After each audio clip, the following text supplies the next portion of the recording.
Eu sempre penso e falo para a produção, vamos pensar muito na nossa telespectadora? E a gente sabe direitinho, assim, como é que é a nossa telespectadora. E eu sei que uma grande maioria tem muita infecção urinária e algumas têm a infecção urinária de repetição. Sabe que a infecção urinária é causada por bactérias, né, que invadem e multiplicam-se no sistema urinário. E é uma doença muito comum, que atingem as mulheres, mas também pode acontecer com os homens. A infecção normalmente é localizada na bexiga, na uretra, mas se não for tratada de forma correta, ela pode atingir rins e aí ter consequências muito graves. Quem conversa sobre esse assunto é o urologista Dr. Renato Falsi. Aliás, estávamos com saudade, porque tem tempo que você não vem ao programa. Seja bem-vindo. Desde o ano Obrigada passado. por estar aqui. Então vamos lá, vamos bater esse papo e entender melhor. Não é a primeira vez que eu te convido para vir falar sobre infecção urinária, mas eu faço isso porque eu sei que você é um dos médicos que mais entendem desse assunto aqui no nosso país e para mim é uma grande honra ter a sua presença. Obrigada mais uma vez. Obrigado, eu que agradeço o convite. E aí, como eu falei, você estava aqui assistindo, as nossas telespectadoras sofrem muito e algumas têm uma atrás da outra. O que acontece, doutor? Então, a infecção urinária tem 3 momentos da vida que ela atrapalha bastante, né? O primeiro são as criancinhas pequenininhas. E nesse caso, a gente tem que procurar as malformações, porque elas são, às vezes, a forma de diagnosticar uma malformação no trato urinário. Então, na infância pequena, a criança pequena, a gente tem que pensar em malformação e aí fazer uma investigação específica para isso. Mas, provavelmente, o tema que está se falando aqui é a mulher jovem, né? Que sofre com aquela cistite. Tem a jovem, mas tem as idosas também. Eu me preocupo muito. Porque eu tenho uma telespectadora mais madura que me manda mensagem que está sofrendo muito também. Então, em cada faixa etária, o comportamento é diferente, né? A infecção tem causas diferentes, a abordagem também é diferente. Então, na mulher jovem, que acaba começando a ter vida sexual, ela tem aquela famosa cistite de repetição, né? Que até às vezes popularmente chamado cistite da lua de mel, né? Que está relacionado mecanicamente a uma frequência maior de relação sexual por uma questão anatômica, né? A uretra da mulher é mais curta que a do homem, então isso favorece a entrada de bactéria, por ela ser mais curta, uma barreira mecânica menor. Na mulher mais madura ou até na idosa, isso a gente vai ver bastante com nossos parentes mais velhos, a infecção urinária é quase que uma praga, né? É chato demais, porque a gente, muitas vezes, ela não tem quadro clínico muito claro, muitas vezes não consegue tratar, trata, volta, fica aquelas culturas indefinidamente positivas e a gente não sabe muito bem quando tratar. No idoso também os sintomas não são muito claros, às vezes o idoso sai do ar, por exemplo, ou para de comer. E ninguém sabe o que é uma infecção urinária, né? Diferente da mulher jovem, né, que tem aqueles sintomas clássicos de arder para urinar, vai no banheiro o tempo inteiro, toma um remédio qualquer que seja e melhora rapidamente, né? Então a gente tem esse espectro imenso. Mas tem algumas medidas que a gente pode fazer, principalmente na mulher jovem, né, ou madura, que tem as infecções de repetição. Existem medidas que a gente consegue prevenir, né? Isso é uma coisa muito importante, uma mensagem muito importante que acho que a gente pode passar aqui. Uma delas é tentar ter um hábito miccional minimamente saudável, né? A gente sabe que não é confortável para a mulher usar banheiro fora de casa, então muita gente tem o hábito de segurar ao máximo a micção, tomar o mínimo de água possível para ir no banheiro uma vez pela manhã, uma vez à noite, né? Isso a gente escuta com frequência como queixa quando a gente faz uma história sobre o diário miccional, né? Dessas mulheres com infecção. Quem vai ao banheiro com menos frequência tem uma chance maior de ter infecção urinária? Tem, quando tem, é um conjunto de coisas, né? Para quem tem a predisposição, ou seja, tem uma defesa um pouco menor no epitélio, né? No urotélio, a gente tem mecanismos de defesa, a bactéria tem mecanismos de ataque, é uma guerra, um cabo de guerra sem fim, né? A gente vive no meio de bactérias, num cabo de guerra. Quando desbalanceia para um lado, ocorrem as infecções. Para quem tem infecção de repetição, o ideal é ir no banheiro cada 2, 3 horas, evitar de deixar a bexiga extremamente cheia, tomar um volume de água adequado para que tenha essas micções ao longo do dia, né? Que esse volume de água depende, no inverno é menos, no verão é mais, se faz academia é mais, quer dizer, não precisa também ficar um compulsivo por tomar água, que também é ruim, né? E tem se certificar de ir no banheiro, esvaziar bem a bexiga, né? Obviamente que é ideal ter um banheiro limpo, mas não se pega infecção urinária em banheiro, são bactérias do próprio organismo, então é melhor usar um banheiro, talvez em condições aí não ótimas, do que segurar o dia inteiro com medo de ter que usar um banheiro, né? Esse fato de segurar a urina 12 horas acaba desenvolvendo um certo grau de disfunção miccional secundária, isso não é bom. E tem uma frutinha que chama cranberry, hoje até existe a fruta seca nos mercados, existe o suco de cranberry também industrializado, existe o sachê de cranberry também na farmácia para vender, sem receita, né? É um fitoterápico que mostrou benefício no sentido de que ele dificulta o crescimento de bactéria. Então, mulheres que têm essas infecções podem se beneficiar de incluir o cranberry na sua alimentação. É uma fruta saborosa, é gostosa, o suco é um pouquinho amargo, mas enfim, aí tem a criatividade, um pouquinho de açúcar, mistura com limão, enfim, é uma coisa muito fácil de englobar na dieta. Então, também fica uma dica em relação a isso. São medidas super simples que podem ajudar essas mulheres, né? Perfeito. Você falou que não se pega infecção urinária num banheiro, por exemplo, que são bactérias do próprio organismo. E aí você citou também a cistite, a infecção urinária, pós-relação sexual, né? Que é conhecida como cistite de lua de mel.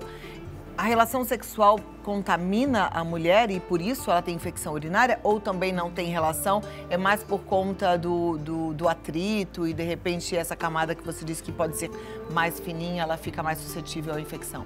Isso, é exatamente isso. Não tem uma conotação de uma doença transmissível, não é uma infecção sexualmente transmissível. Pela mecânica do ato sexual, uma questão mecânica e pequenas alterações de flora que ocorrem em relação a pH e tal, as próprias bactérias do períneo da mulher acabam subindo pela uretra e aí desbalanceando esse equilíbrio, gerando uma infecção urinária, que geralmente é benigna, não tem maiores sintomas e trata com até baixas doses de antibiótico. Perfeito. Eu perguntei isso porque eu sei que às vezes é uma minhoca na cabeça, na sua cabeça, né, telespectadora fica aí incomodada, uma amiga fala, isso é sim, sexualmente transmissível. Olha, o marido tá pulando a cerca. Então, assim, você tá ouvindo aqui de um profissional. Mas se você tiver alguma dúvida, é hora de fazer a pergunta. Manda lá no nosso Instagram, Vida Melhor Oficial, tá bom? A gente está esperando a sua pergunta. Continua, doutor. Então, lembrar que também tudo que altera, né, a flora natural, porque a gente tem bactéria no corpo inteiro, né? E existe um equilíbrio natural que isso aí é desenvolvido ao longo de milhares de anos, né? Tudo que altera essa flora pode predispor. Então, por exemplo, a mulher quando chega perto do climatério, que tem alteração hormonal, muda pH vaginal, uma série de coisas, também tem um pico de infecção. O uso de hormônios, às vezes com objetivo anticoncepcional, também pode predispor a infecção. O uso de DIU também pode predispor a infecção, preservativo, geleia, lubrificante. Então tem que tomar muito cuidado na hora que começam a aparecer as infecções, né? Para a gente identificar quais são os fatores que podem ser retirados, que podem estar ajudando a desbalancear esse equilíbrio bastante complexo que é o organismo, né? Agora, me diz uma coisa, a gente tem ouvido falar bastante sobre microbiota intestinal, agora você falou sobre flora vaginal, que também é algo importante e a gente tem que estar sempre em equilíbrio. Os lactobacilos, esses probióticos, eles ajudam para que a gente consiga manter em equilíbrio essa flora ou não? Ajudam, ajudam. O hábito intestinal normal, equilibrado, né? Ele é um fator protetor para a infecção urinária, né? Ou seja, às vezes a obstipação muito prolongada, isso a gente observa bastante em criança também, no momento do desfraude, né? As meninas, por questões anatômicas novamente, né? Elas também têm um pico de infecção urinária no momento do desfraude. Então isso está associado à questão de higiene, que a criança está aprendendo a fazer a sua higiene, ainda faz de uma forma às vezes errada ou não faz direito, né? E também às vezes tem intestino muito alterado com os hábitos intestinais.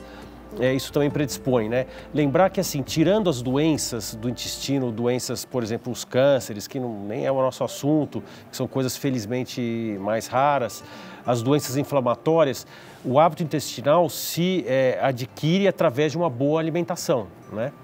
Então, aí cada um vai acertando. Hoje a gente vive mais ou menos, né?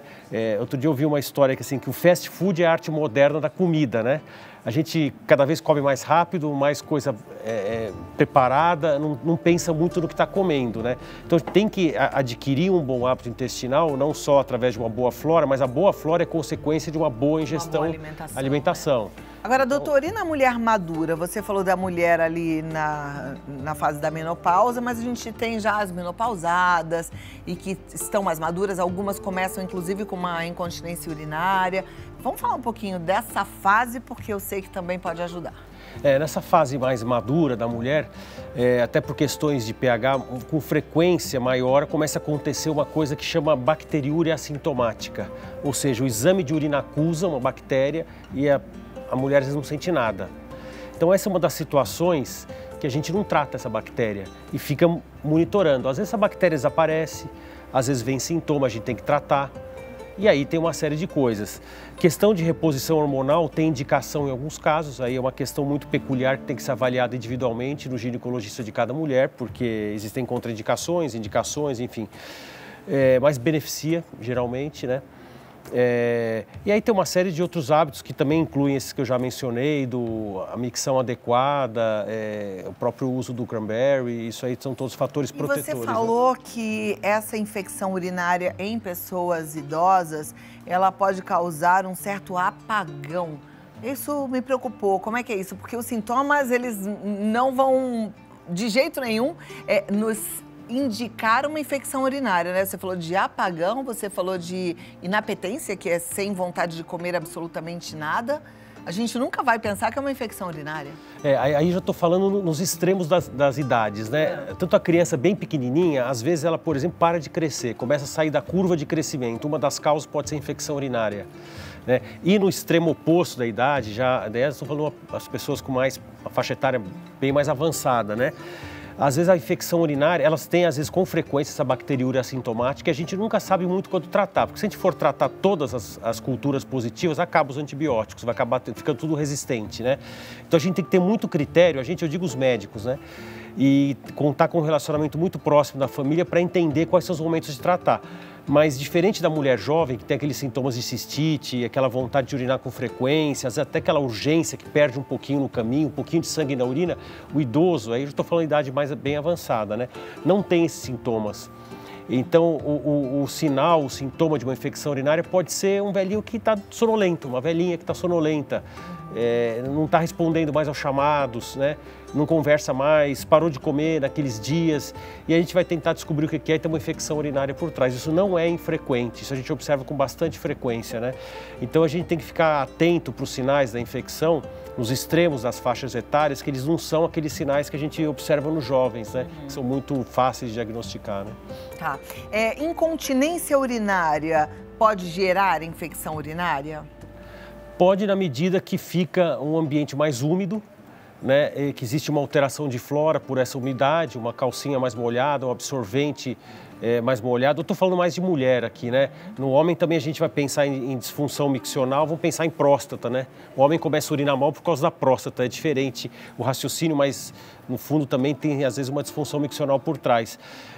Pode, e também a infecção urinária pode ser causa de incontinência, porque no momento que está com a infecção a bexiga inflama, ela fica hiperreativa e a mulher começa a ter aquela urgência, aquela vontade súbita de ir no banheiro, às vezes não dá tempo de chegar, vaza um pouquinho.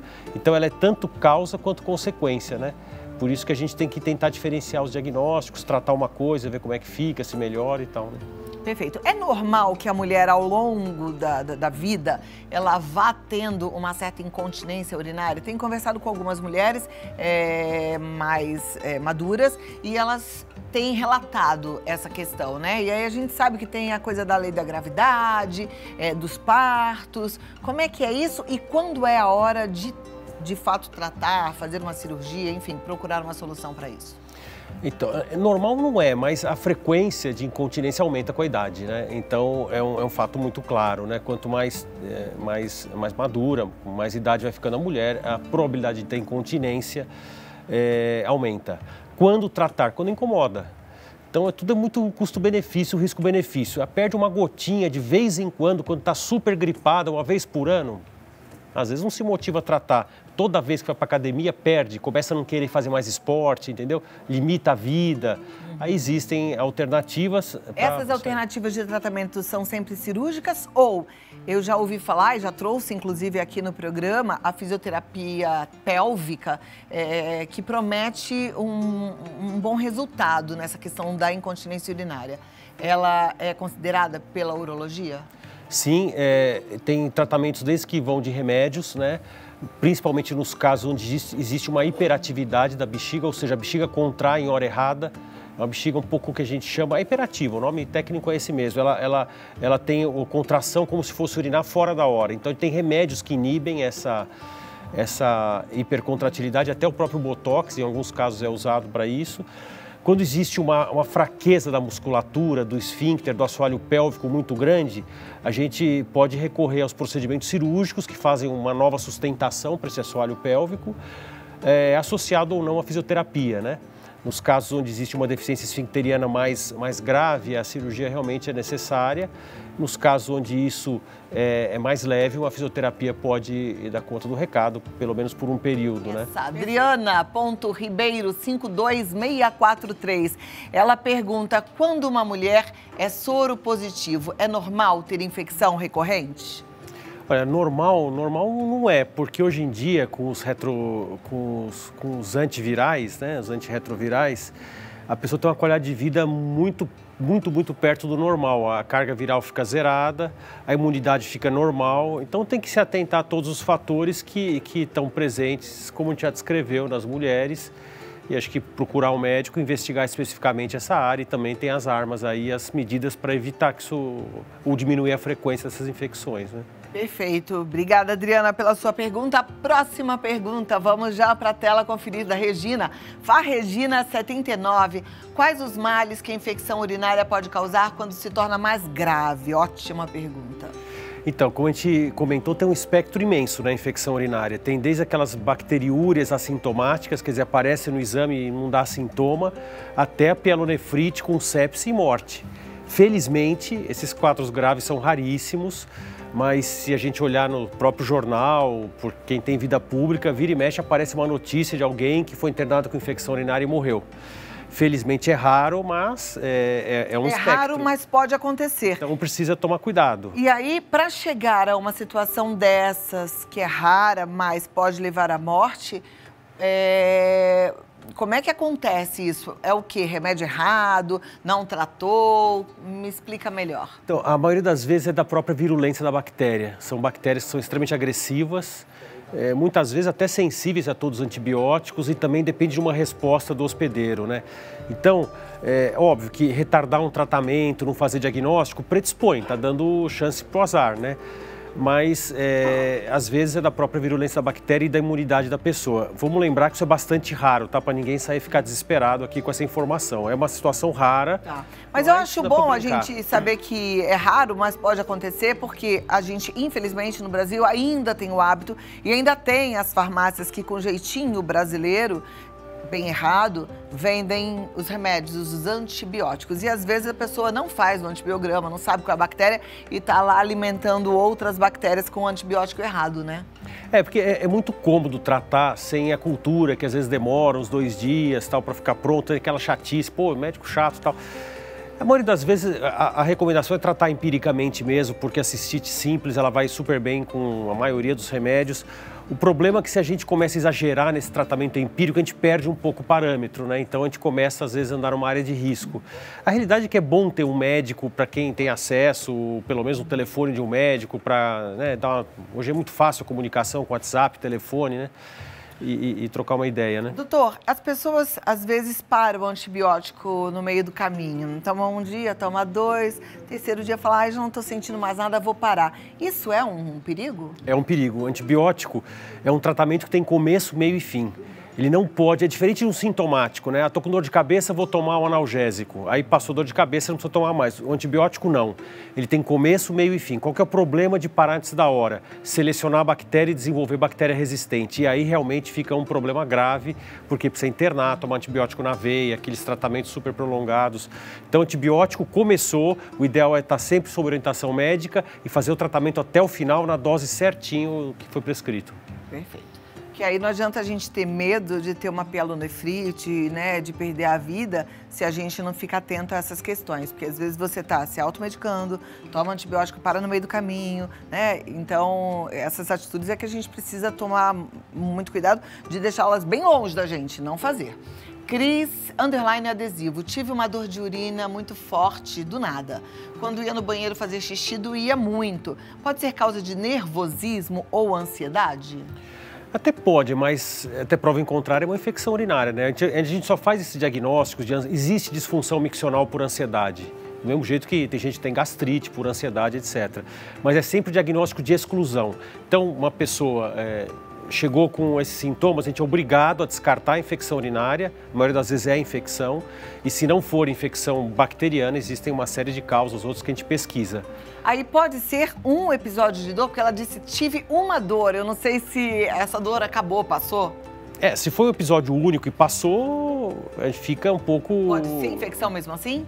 Pode ser, às vezes o próprio organismo se equilibra, né? Não é dizer que cura sozinho, é um pouco de exagero, mas a realidade é que às vezes tem uma alteração na flora, dói uma vez para urinar, depois não se repete, a gente faz cultura e vem negativo. Enfim, a gente fica sem saber muito como explicar, mas é uma possibilidade. Ok. Obrigada, Cris, pela sua pergunta e participação. Próxima pergunta é da Sônia Santos, 707. Esses são os arrobas lá no nosso Instagram, no Vida Melhor Oficial. Você que gosta de participar, fica atento aí que já, quem sabe, já vai chegar a sua pergunta. Então, ela pergunta, tenho sangue oculto na urina, mas não tenho infecção de urina. O que pode ser? Então, esse é outro diagnóstico, né? Isso chama hematúria microscópica, e aí se isso já tem mais de 3 meses, se chama persistente, se tem menos de 3 meses, ainda não tem esse nome de persistente. Uma parte dessas microhematúrias não se repete nos exames subsequentes, desaparece misteriosamente. Então, se esse é o caso, desapareceu, a gente só observa, faz uma investigação mais enxuta. Se é uma hematúria microscópica persistente, ou seja, está persistindo por vários exames, a gente é obrigado a fazer uma investigação completa do trato urinário, porque pode ser alguma doença inflamatória ou até um tumor. Então, não dá para se contentar com essa informação, precisa procurar um especialista e levar ao fundo essa investigação. As pessoas anticoaguladas, elas podem ter essa é uma das causas. hematúria? Podem ter, é uma das causas. Hoje existe um grande uso de anticoagulantes e antiagregantes do tipo clopidogrel, aspirina e uma série de outros que tem no mercado. Então pode ter uma hematúria, mas isso aí a gente fica como diagnóstico de exclusão, né? A gente sempre pensa, como eles têm idade avançada, aí tem que ver se já fumou ou não. Enfim, a gente é obrigado, quando ela é persistente, a fazer uma investigação de imagem mínima no trato urinário para descartar tumor e uma série de outras coisas. Não é muito frequente, mas precisa descartar pela gravidade potencial, né? Perfeito. Obrigada, Sônia, pela sua pergunta. Vamos lá, a próxima é da Clê Cifuente. É verdade que frutas cítricas são contraindicadas para quem tem infecção urinária? Contraindicada, acho que é um pouco forte a palavra, né? A gente tem o cranberry, que tem um fator protetor estudado e bem comprovado, né? A gente sabe que as frutas cítricas ajudam a diminuir a chance de formar cálculos urinários, porque o citrato protege, né? Então, eu acho que a gente tem que tomar um pouco de cuidado em banir da alimentação alguns alimentos que são muito bons no geral, né? Tem uma fonte de vitamina C, que também protege contra a infecção.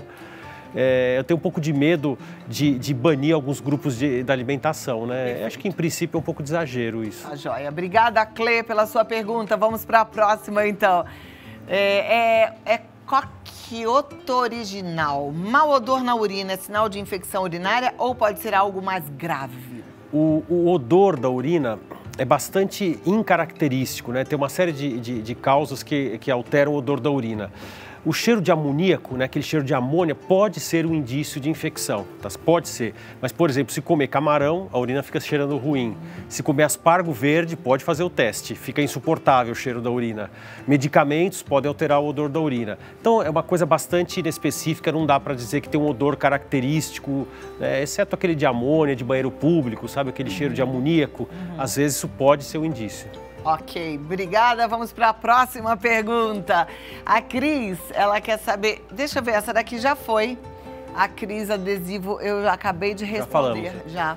Mônica, underline Mônica Depina. Tenho visto muitas pessoas na minha cidade, diversas idades, com infecção urinária. O clima favorece? A água que a cidade oferece tem interferência? Não, bom, o clima, a gente sabe quando o clima é muito quente, se as pessoas não tomarem a água correspondente, vai urinar pouquinho, vai ter uma roupa íntima mais transpirada e de alguma forma, talvez até forçando um pouquinho a barra, isso pode interferir. A gente sabe que climas mais quentes podem dar um pouco mais de litíase, porque a pessoa se hidrata menos, né? Então, agora a água da cidade é difícil, não dá para empurrar essa responsabilidade na água, né? Não tem nada a ver, na verdade. O fato é que também a gente está vivendo aí essa época mais fria e aí eu acho que a imunidade dá uma baladinha, não dá, em alguns casos? Essa época de inverno tem muita virose circulando, né? E as viroses bagunçam a imunidade, né? Então, ainda mais final de época escolar, né? Todo mundo que tem criança está cheio das viroses, uma rinite, uma sinusite, qualquer coisa, né? De via aérea e bagunça a imunidade. Muito estressado, o estresse também bagunça a imunidade. Bagunça, má alimentação. A gente está vendo aí cada vez mais frequente a falta de memória, imunidade baixa, infecção urinária, resfriados. A gente precisa realmente pensar e repensar nas nossas atitudes, dar uma puxada nesse freio de mão, né? E tentar ter hábitos mais saudáveis e com mais calma. E aproveitar um gancho que você comentou da questão da memória, né? Tem estudo recente mostrando que a prática de esporte melhora a memória, né? A gente, na verdade, cada vez está mais isso aí sendo comprovado que o esporte, a academia, é uma verdadeira fonte da juventude, né? A gente libera fatores de crescimento e isso rejuvenesce todas as células do organismo, né? Por isso que eu falo para vocês, não é que eu gosto de fazer exercício físico, porque as pessoas falam assim, você vai todo dia, né? Como é que você aprendeu a gostar? Não, eu boto na minha cabeça. O dia que eu tô com preguiça, eu falo, não é uma escolha. É igual escovar dente e tomar banho. Tem que fazer, não tem jeito. Tem que fazer, arranja um dia, a mochila da academia está lá no cantinho, acabando tendo uma hora livre, 2 no dia, faz alguma coisa, porque melhora a vida como um todo e quando aparece doença é muito mais fácil tratar num organismo saudável, né? Lembrar disso. Né? A Mari é a Marinalda Aparecida dos Santos. Ela diz, fiz 51 anos e pelos exames entrei na menopausa. Em menos de 3 meses tive 3 vezes infecção urinária. Fiz exames, tomei 3 antibióticos diferentes. O que fazer para essas crises não se repetirem?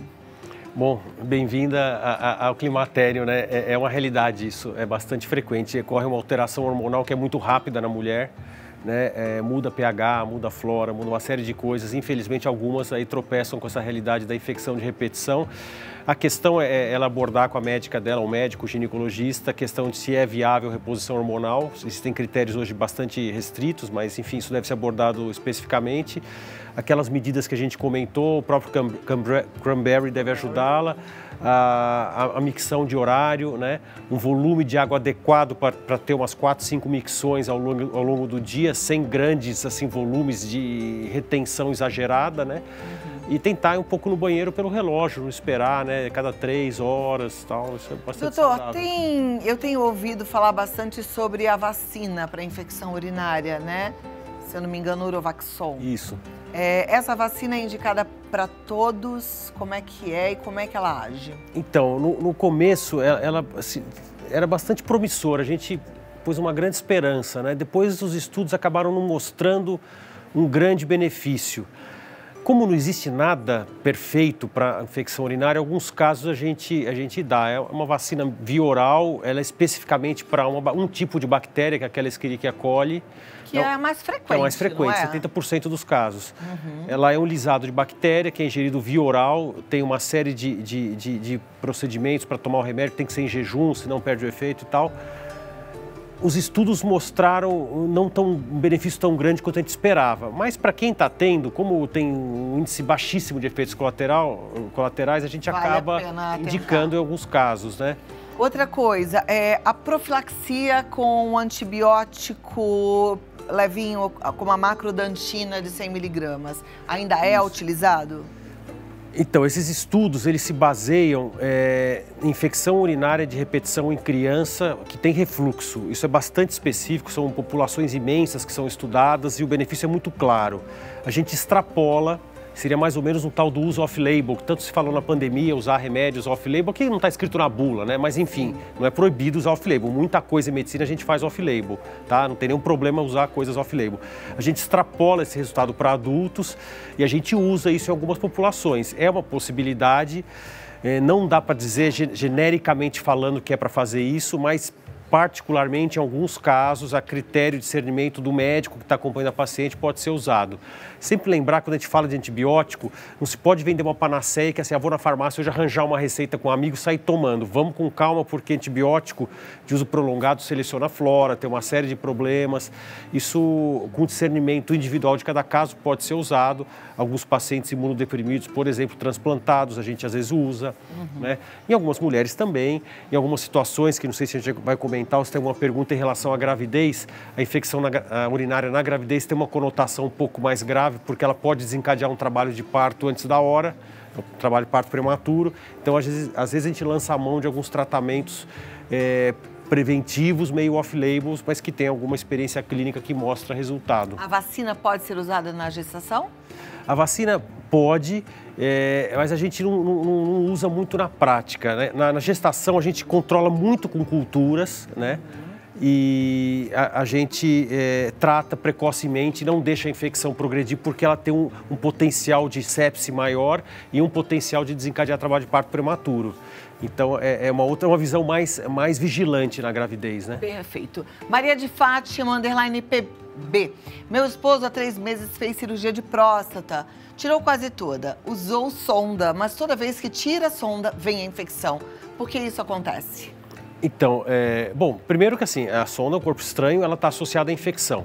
Né? Muitas vezes, assim, o organismo tem imunidade, a gente tem que lembrar disso, né? Então, se tem uma micção adequada, né, geralmente a infecção se resolve com uma certa facilidade.